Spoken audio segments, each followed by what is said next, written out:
रहीम। अस्सलाम वालेकुम स्टूडेंट्स। जैसा कि हमने इससे पहले जो लेसन में देखा था कि इंसानी तालीम का आगाज़ हज़रत आदम अलैहिस्सलाम की पैदाइश से हो गया था और माशरे में इंसानों की दुरुस्त रहनुमाई के लिए अल्लाह ताला ने अंबिया इकराम को मबूस फरमाया था। तो इस सिलसिले में हमने देखा था, फिर सबसे पहले हमने हुज़ूर अकरम सल्लल्लाहु अलैहि वसल्लम ने हमें एक वाज़ेह निज़ाम तालीम फ़राहम किया था। आज हम देखेंगे कि बरे सगीर में मुसलमानों का निज़ाम तालीम किस किस्म का था। ये आपका लॉन्ग क्वेश्चन भी आ सकता है और इसमें शॉर्ट क्वेश्चंस भी हैं, इसमें MCQs भी बन सकते हैं, वो हम बाद में इसके क्वेश्चंस आंसर्स बाद में देखेंगे। तालीम की अफादियत के लिहाज से हम यहाँ पे हमें पता चलता है कि इस्लाम में अल्लाह ताला ने तालीम को इस कदर अहमियत दी है कि पहली वही में ही पढ़ने का हुक्म दिया गया था। यानी जो हुज़ूर सल्लल्लाहु अलैहि वसल्लम पर पहली वही नाजिल हुई उसमें लफ्ज़ इकरा का इस्तेमाल किया गया और मक्का मुकरमा में हुज़ूर सल्लल्लाहु अलैहि वसल्लम ने सहाबा किराम को तालीम देने के लिए आगाज़ किया। कोहे सुफ़ा की बुलंदी पर वाक़या हज़रत अरकम के घर से इसका आगाज़ किया था।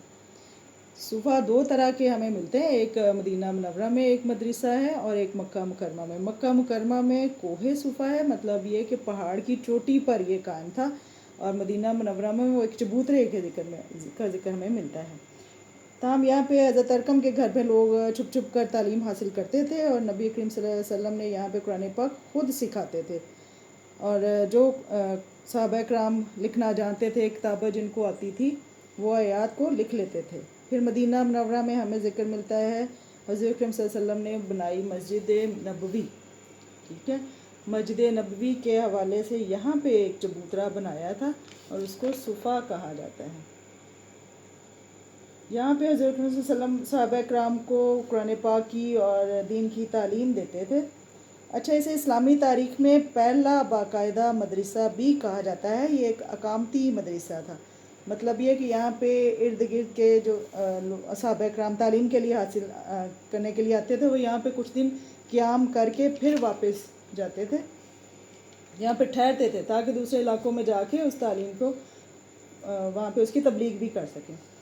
एक वक्त में यहाँ पे हमें तकरीबन 70 तलबा के क़याम पजीर होने का ज़िक्र मिलता है और यहाँ पे जो फ़ारिग होते थे, फ़ारिगुल तहसील तलबा होते थे, उनको कारी कहा जाता है। और मदीना मुनव्वरा से तकरीबन 3 मील के फ़ासले पर हुज़ूर सल्लल्लाहु अलैहि वसल्लम ने एक और मस्जिद तामीर फरमाई थी, उसे मस्जिद कुबा कहा जाता है। वहाँ पर भी एक मदरसा कायम किया था। इससे पहले हमने कहा सुफ़ा और कोहे सुफ़ा, ये आपके शॉर्ट क्वेश्चंस में भी आ सकता है। कोहे सुफ़ा कहाँ पर वाक़या है और सुफ़ा से क्या मुराद है, उस पर नोट लिखिए। और यहाँ पे एक और चीज़ मैं बताती चलूँ, ये मस्जिद कुबा पर नोट लिखिए, वो भी यही है, इससे रेलेवेंट यही आपने उस पर आंसर में लिखना है। अच्छा, ये मदीना से तकरीबन 3 मील के फ़ासले पर वाक़या थी। वहाँ पर भी एक मदरसा कायम किया गया। हुज़ूर सल्लल्लाहु अलैहि वसल्लम वहाँ पे ख़ुद तालीम देते होते थे और इसके अलावा हुज़ूर सल्लल्लाहु अलैहि वसल्लम के ज़माने में हमें 9 मसाजिद का ज़िक्र मिलता है।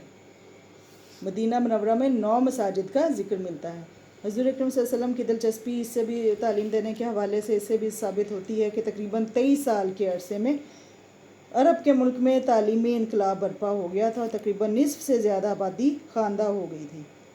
अहद नबवी में ये फ़राइज़ सूबाई गवर्नर्स को सौंप दिए गए थे कि वह तालीमी ज़रूरियात का ख्याल रखेंगे और वो इलाके जो इस्लामी सल्तनत में शामिल होते थे उनमें मसाजिद की तादाद भी बढ़ती चली जाती थी। इनको मकतब भी कहा जाता था और मदरसा भी कहा जाता है।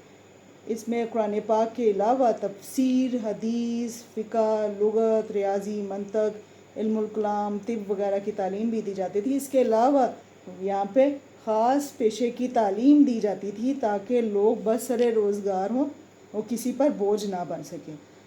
हुज़ूर अकरम सल्लल्लाहु अलैहि वसल्लम के दौर के बाद हमें खुलफ़ाए राशिदीन का दौर नज़र आता है तालीमी लिहाज में इनकलाब के हवाले से। नेक्स्ट हम इसके सिलसिले में देखेंगे इंशाअल्लाह, अगले सेशन में उसका हम ज़िक्र करेंगे।